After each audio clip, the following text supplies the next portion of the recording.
The ruling African National Congress is scheduled to hold its policy conference this Thursday ahead of its all-important elective Congress in December. Those who've had the privilege to go through the party's policy documents have expressed admiration at the party's tradition of making its planning public, while some pointed out that the documents seem rather thin. Documents so far, I beg your pardon, were rather thin on substance. Well, joining us now for an overview of how the policy outlook addresses critical policy issues is Wits School of Governance Public Policy Specialist, Dr. Kagiso Pooe. Dr. Pooe, good evening, and thank you very much for your time and for joining us tonight up here in Focus. We're going to look at the good, the bad, and the ugly, particularly focusing on three particular areas which you have noted in your article. Let's start with the policy on digital communication. From what I read so far, the ANC basically lamenting at the top that they are not winning the lion's share when it comes to the battle of ideas on the public platforms, particularly in social media, saying there are about 25 million minds there that they could be certainly influencing. But not sure whether they are coming with very solid ways in which they could possibly have that influence. But one thing that they are looking at regulating is broadcast media, where they want to bring in quotas, about 60% local content. They are also looking at funding that promotes locally produced content. I'm sure that's something that you would give a thumbs up, although it's not particularly a new and groundbreaking idea. No, evening, and thanks for having me. Yes, I think, look, working it backwards, I really would agree with the idea of promoting more local content, and I think it's important. And it's actually a bit odd because if I'm not mistaken, the former CEO of SABC was actually going in that direction. So I always believe two things can be true at the same time. The person can be wrong, but the person can be right. So I think it is a good one, and it really is something we need. But I think on the other point you talked about, that they believe they are missing in the social media space, while that is true, I think they probably should not try overly think about this in this way. That is to say, they're missing because people are complaining that they're actually giving poor results or poor service delivery. And I think if that was better, then people would be more amenable to them. So I think they should not overthink it to simply believe that if they were present, it would mean people like them. I think what they should be focusing on is getting their results ready. When the results are better in municipalities, at national government, people will be more willing to accept them. In your time in assessing the process of digitizing the public service, what has been missing? It seems they're just saying, no, let's prioritize this, let's set time frames as if all will be well and public service will be digitized. I mean, for example, the whole process of digitizing the Department of Correctional Services, they're saying, no, we're making progress, but I'm sure it's still very far in some courts from those courts being digitized as far as the dockets are concerned. No, I think there's the two things. One, sometimes I believe that they almost get ahead of themselves, which is to say, it's one thing to say, listen, and we have to be very clear about the digitalization and digitizing, which is to say, it's one thing to say we're taking files which are analog, which are just paper-based, and putting them into a system. That's one part of it, and I think sometimes that's what they really are speaking about.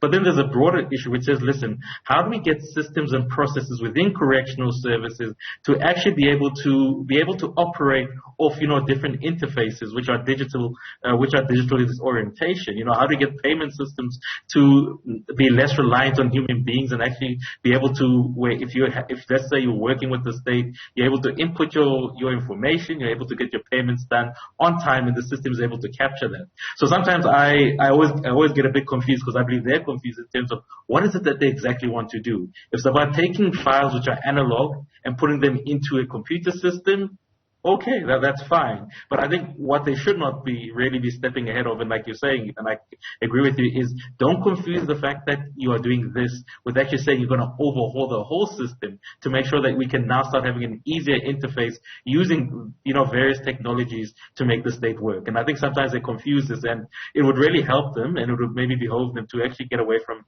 that confusion, because I think that confusion means they end up speaking more about things which are confusing rather than actually being exact and to the point. Yeah. Well, here's another one which I'm sure will be hotly debated. The SABC should be a fiscus-funded public broadcaster. and they're saying separate all commercial broadcasting services, and they should not be part of the SABC because they are confusing the mandate of the SABC. What are they saying there? How is SABC going to make money just purely from bailouts and tax money?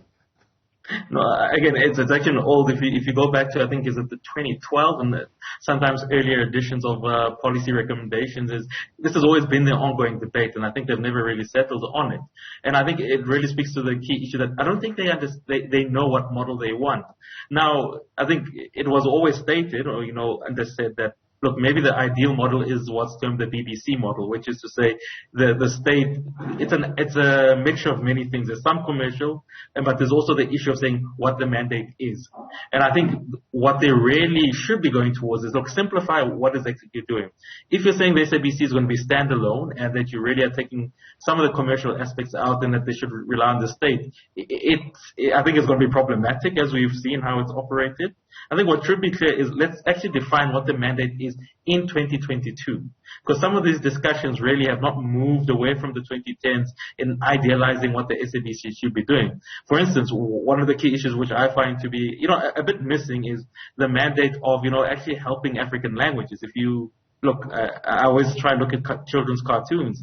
It's amazing that in the early 90s, the SABC was leading in this, and that's actually a way of preserving our languages, our heritage. But it's actually just disappeared over this coming period. So I think it's an issue where the mandate is not clear and it's not been updated. And I think that's where they should be starting to say, what is the mandate currently as of 2022?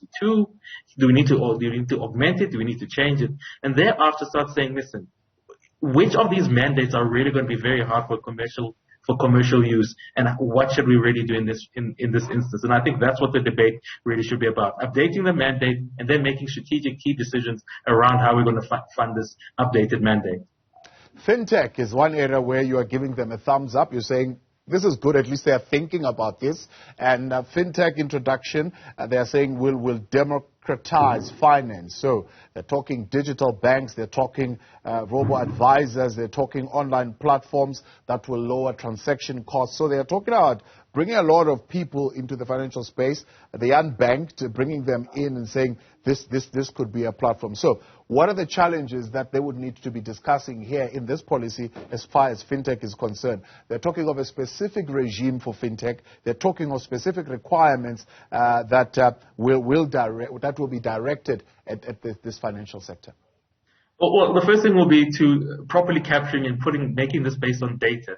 Look, yes, there's a lot of unbanked in South Africa, but then, for the main, I mean, you have a lot of your sophisticated South African banks. So I think what they need to really be able to do is let's actually get down to the raw numbers of how many are unbanked. Because it's one thing to say they're unbanked. Who then says that, they're able to readily access, mobile data, so to speak? Because we also know that's also a problem which the government has not been able to resolve, namely the cost of high data in South Africa. So I think what they really should be saying is it's a great idea. Fintech is where you're playing, but also have an understanding that you're not there to replace many of the operational banks or the new ones that have come online. It should be, how do you create a service so that people in rural areas, and maybe sometimes this is where maybe it touches on the idea of the state bank, that it's able to do what the private sector banks cannot do, which is go deep into rural areas, invest into SMMEs in a smart and maybe in a light way where you don't need this heavy infrastructure. If anything, maybe it's about piggy banking or post bank, updating what post bank is supposed to look like,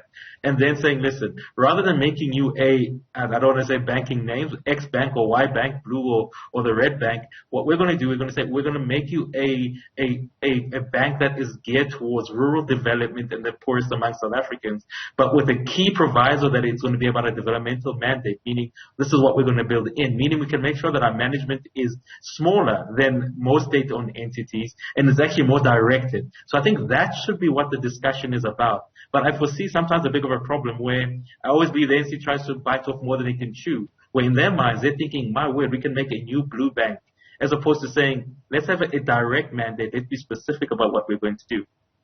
Data centers and cloud computing, one would say maybe you are a little bit late onto the train there when other countries have already been doing that. In fact, there's one particular bank in South Africa, as you mentioned, digital banks, that is purely cloud cloud-based, but it's obviously technology that doesn't come from here in South Africa. It's technology that comes from overseas. So they're thinking about mass storage and to increase that particular space for online transactions. What are the policy regulations and support regimes that are needed there?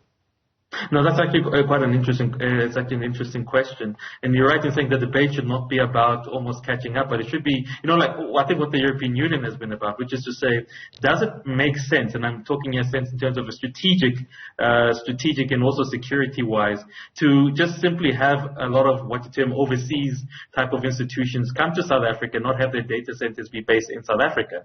I think that's what the debate should be about, and we should be very clear.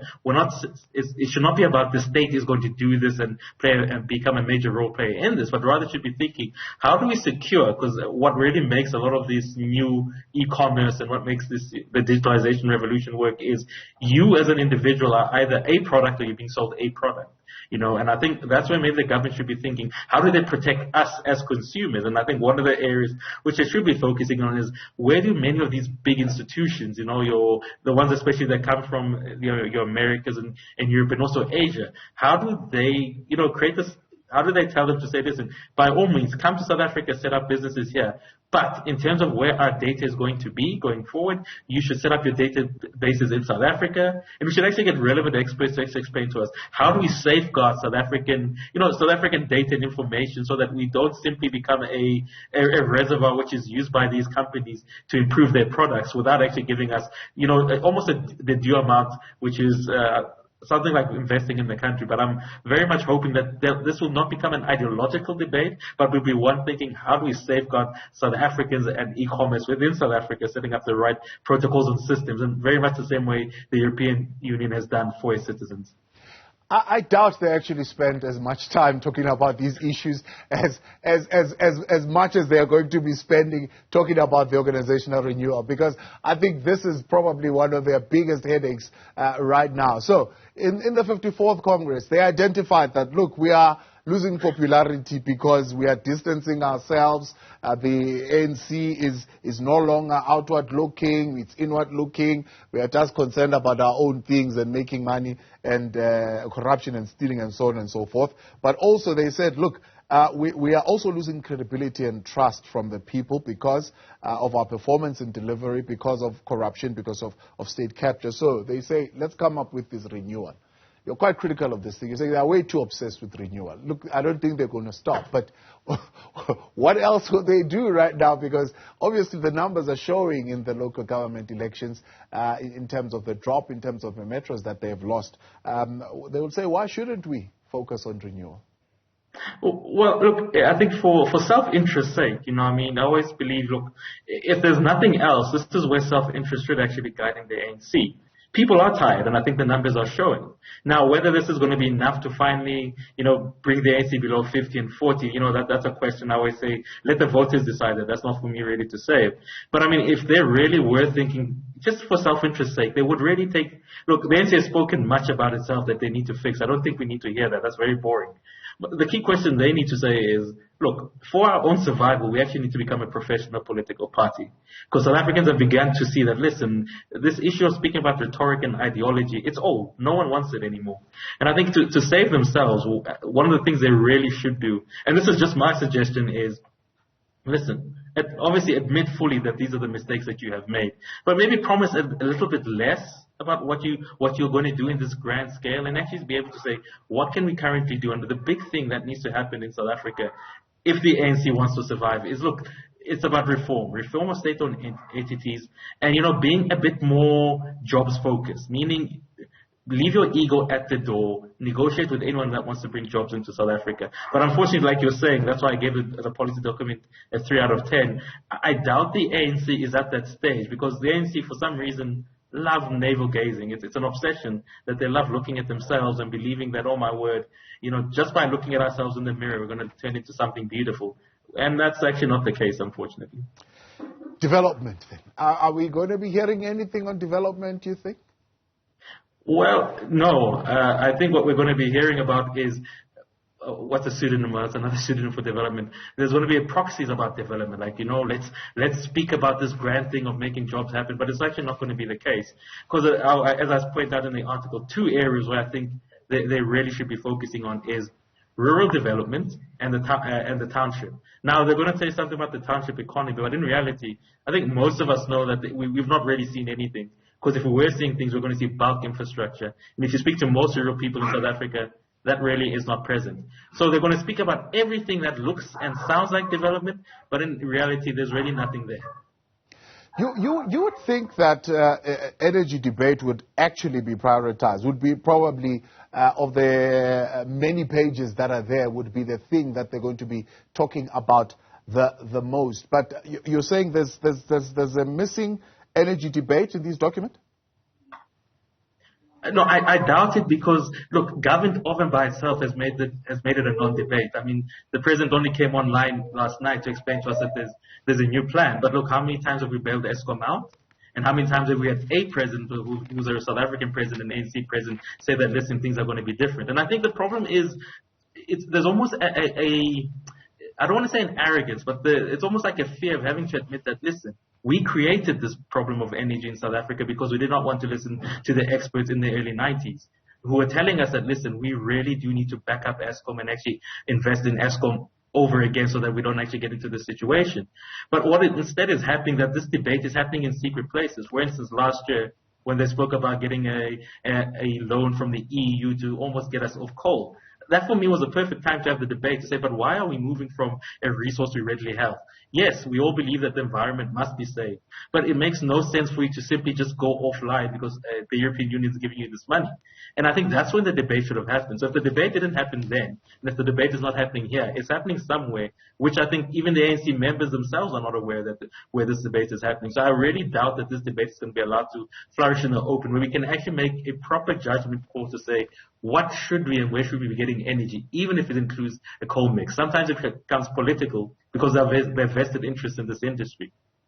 Do you think it's a deliberate thing to say, no, we are misunderstanding each other on what just transition mean? Because others, they hear just transition, they immediately say, no, is to take money from ESCOM and give it to white people who are running IPPs. And the president is speaking, saying, no, we want to rebuild this ESCOM, but we are doing this in the context of where we are economically, but also in the context of renewables. And we are also going to take these billions that we are getting, which are for just transition. And it creates a whole lot of confusion within the organization itself as to why we are doing this thing called just transition. I think it's probably the former in the sense that because the ANC of and by itself has not really had this internal debate, there's certain, look, let's not lie, there's certain lobby groups in South Africa who have hijacked the debate. Whether what their complexion and color is, look, I probably will not touch into that. But if you look at a country like India, India has been very clear, and the Chinese have been very clear to say, listen, yes, we believe in renewables, but as we've seen under the Ukraine thing, it is foolish to simply go off and simply say, listen, we're going fully green. And even the European Union itself, big countries like Germany have said, well, maybe we were not so great. But I think that the ANC actually opened up this debate holistically to not only its members, as they claim to do, but also to the rest of the population. I think we would have been able to have a healthy debate. And I think we would have found something in the middle which says, yes, ESCOM needs to be reformed. What that reform needs to look like, we can discuss. But it cannot simply be because ESCOM is inefficient and ESCOM is in a bad state, then we must simply take any loan that says, listen, get off coal. I think we need to find something in the middle where, yes, there'll be coal, there might be nuclear. And I think that is where the debate should be. But again, as I said, because the ANC has not really been, strategic and leading this debate, it finds itself beholden to so many lobby groups that it's afraid to actually open up its books and say, listen, we have not taken the lead in society as they claim to do about many things about this debate. And because we're absent in this debate, we simply will go with whatever the lobby groups are saying. And I think that's a very dangerous thing for any, governing party to do. Dr. Pooe, appreciate your time and thank you very much for that intervention and, of course, bringing that issue to light for us tonight. That is Wits School of Governance and Public Policy Specialist, Dr. Kagiso Pooe.